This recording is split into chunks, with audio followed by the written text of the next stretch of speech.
我们把鳗鱼放在火上开烤。昨天风浪特别大，哎，这怎么出来个桶啊？哎，这么大的一个水桶，这应该是船上掉下来的，这就是个好东西。我们把它带回去，可以做一个超大号的地笼。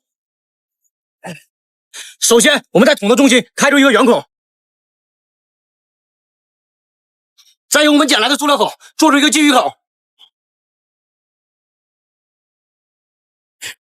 我们用它储存淡水，再把水桶的桶口去掉，做出这种只进不能出的进鱼口。我们把做好的进鱼口安装在鱼笼上，再用干草把进鱼口进行固定。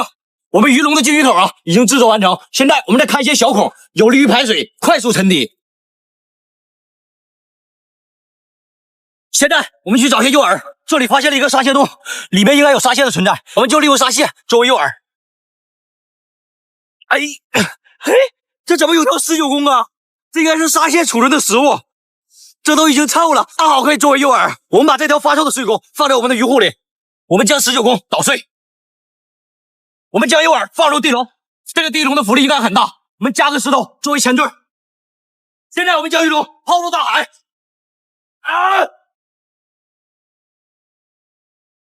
我们把鱼笼的绳索固定在这块礁石上，避免它被海浪冲走。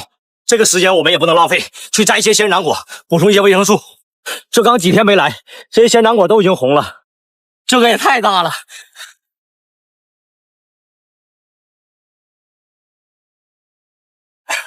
摘了这么多，应该够吃了。我们抓紧回去，鱼笼也该上货了。我们现在就把鱼笼收了。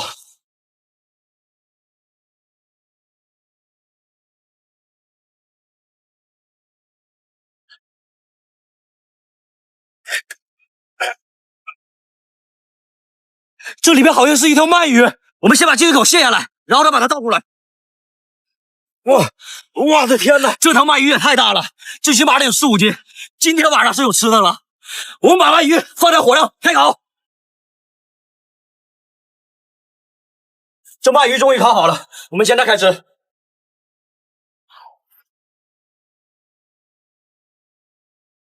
我们再吃个仙人掌果，补充一些维生素。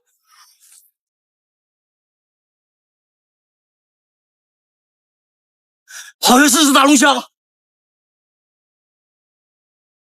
昨天我们利用废弃的水桶，成功制作了荒岛版巨型捕鱼地笼，又把沙蟹储存的食物作为诱饵，让我收获了一条4斤左右的大鳗鱼。由于长时间没有蔬菜的补充，又去岛的北侧搞了一些仙人掌果，搭配着鳗鱼，那味道巴适的很。我们先吃几个仙人掌果，补充一些体力。这仙人掌果味道是不错，就是籽儿太多了。这是昨天我们晾晒的鳗鱼干，可能是天气不好的原因，鱼干都臭了，也只能拿它做诱饵了。我们先用这个塑料瓶做一个装诱饵的笼子，在瓶身的周围扎一些小孔，散发气味。再把这个发臭的鳗鱼放进去，再放个仙人掌果进去，把它捣碎，让仙人掌果和鱼肉充分混合。现在把它放进鱼笼。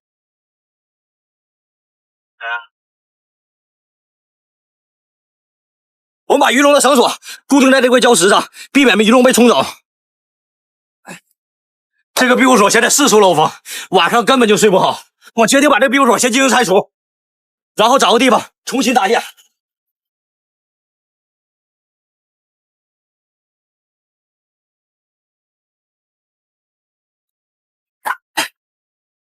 这里我们已经恢复出原来的模样了。现在我们去看看鱼笼有没有上货。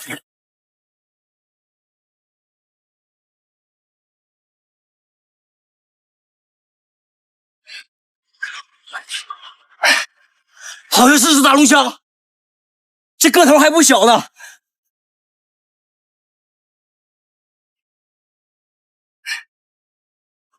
这么大的一只龙虾，起码也得有3、4两啊！我们把它拿回去烤了，我们已经生着了。我们把龙虾穿上，把这小龙虾烤上。我们的龙虾已经烤熟了，我们先来口龙虾肉。这肉也太弹了。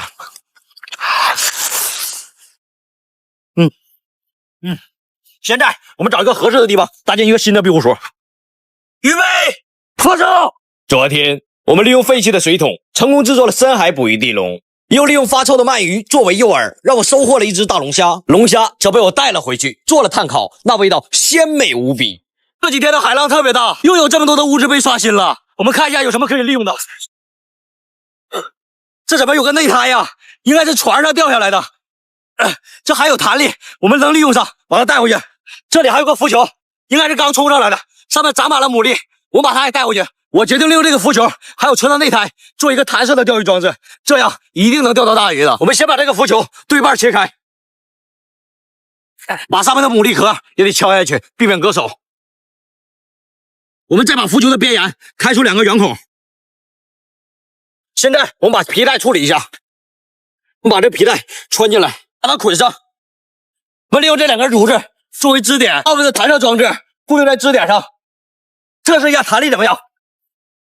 这弹力还不错，在这个废旧的渔网上，我们拆一些鱼线下来。这个上面还有好多鱿鱼钩，我们摘下来一个。我们把这个鱿鱼钩和鱼线进行固定。现在我们去找些诱饵。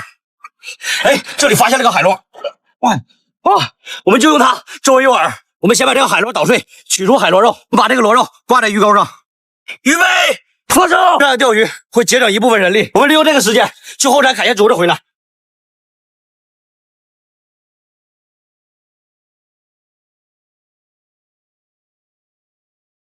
我决定利用这些竹子，在这个地方搭建一个豪华庇护所。我们在这里挖出一些深坑，便于我们立柱。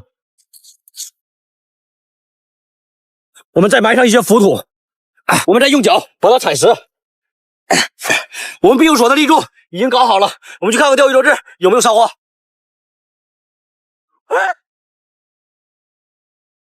这怎么诱饵还不见了？什么也没有钓到。我们还是去山上找些野果补充体力吧。只发现了一个成熟的木瓜，我们把皮打掉。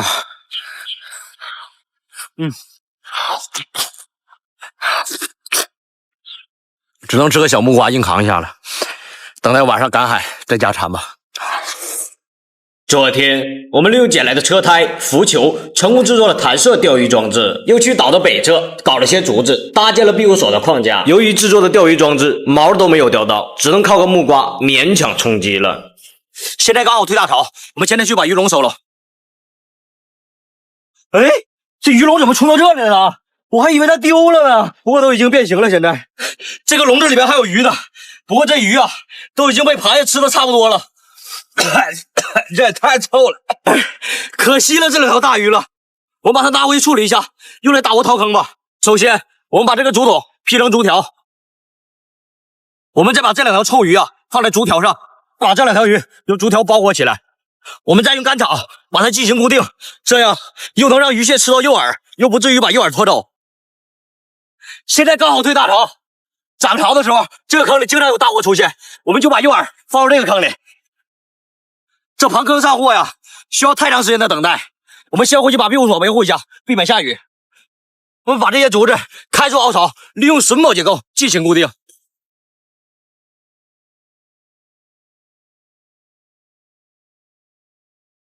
竹子的凹槽我们已经抠完了，我们现在开始安装。现在我们用绳索把它固定一下。我们庇护所的框架已经制作完成了，这是我们前一阶段捡来的木板，我们用它制作棚顶。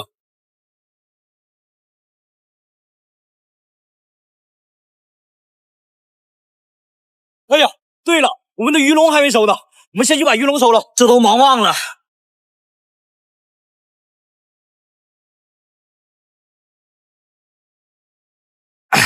哎，这里面有只大螃蟹。我这个时候了还敢抢食物，没想到这么小的鱼笼竟然收获了2个大虾和1只螃蟹。我们拿回去烤了。我们把这大虾和螃蟹穿起来。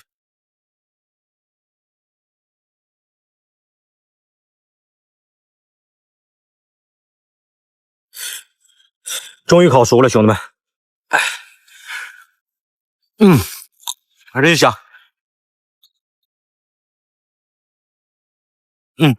这个螃蟹烤完特别的轻，我估计应该是空的。还可以呀。这肉还可以。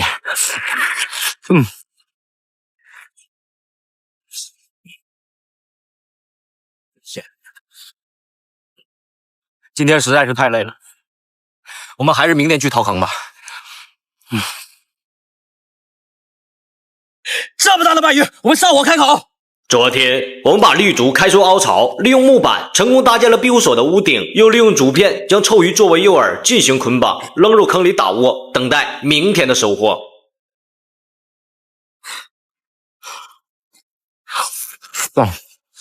也不知道昨天打的窝有没有上货，我决定利用捡来的瓶子做一个淘水的装置。我们只需要把这个瓶子的底儿割掉就可以了，底儿去掉就可以了，又简单又实用。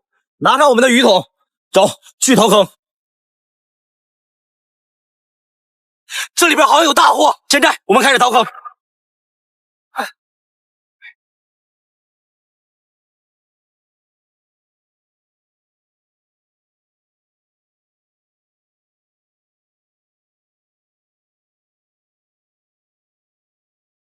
这水淘的差不多了，现在我们开始抓货。这只剩竹片了，诱饵都没了。这里边有墨鱼，里边喷了好多墨呀！喂，抓住了！哇，这么大的一个墨鱼，我去，收了！我去，咬死我了！哎呀，这个钳子也掉了。这么大一个红花蟹，收了。这还有个蟹钳。哇，墨鱼！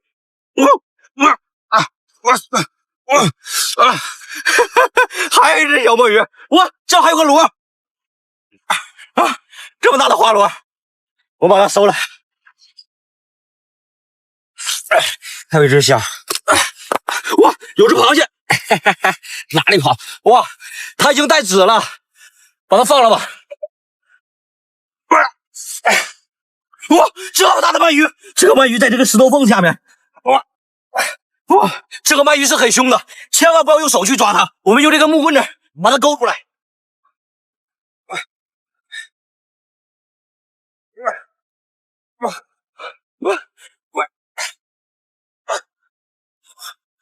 这次的收获还不错，这么多鱼够我们吃2天了。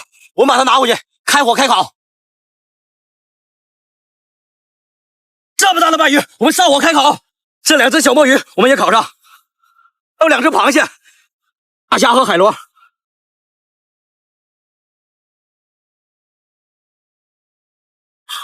这些墨鱼和螃蟹烤熟了，我们先吃。鳗鱼还需要等一会儿。我们来块虾肉，真香。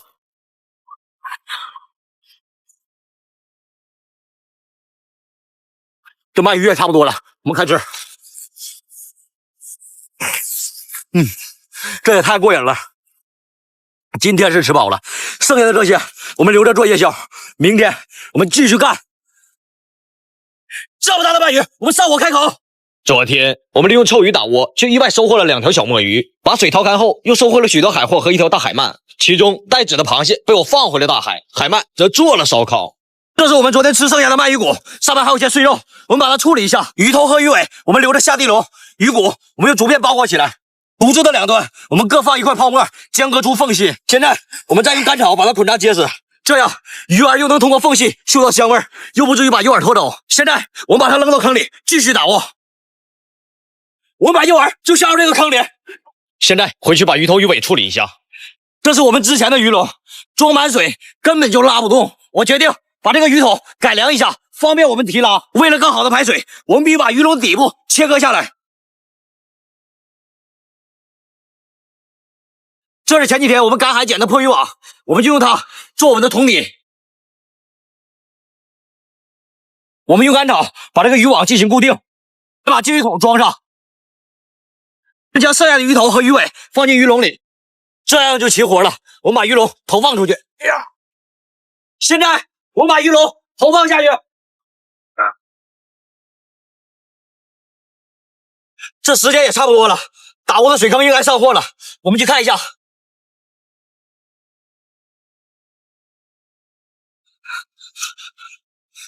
这坑里什么也没有啊，看来只能回去看看地笼了。今天能不能吃上肉，只靠这个鱼笼了。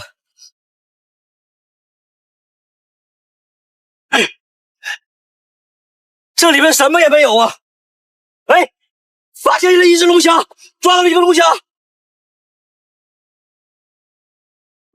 今天总算没有白忙，还好收获了一只龙虾，我们带回去烤了。我们把龙虾上火开烤，我们先让龙虾慢慢烤着。现在我们去后山找些野果。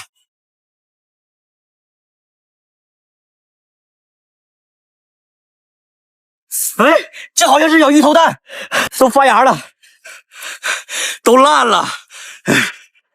哎，这还有一个哦。哎呀，这长芽的是不是不能吃啊？看看龙虾吧，这龙虾都烤糊了。啊，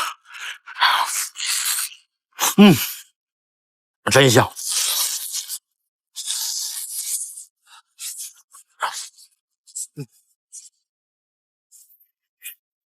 忙活了半天，就吃了一个龙虾，希望坑里明天能出大货吧。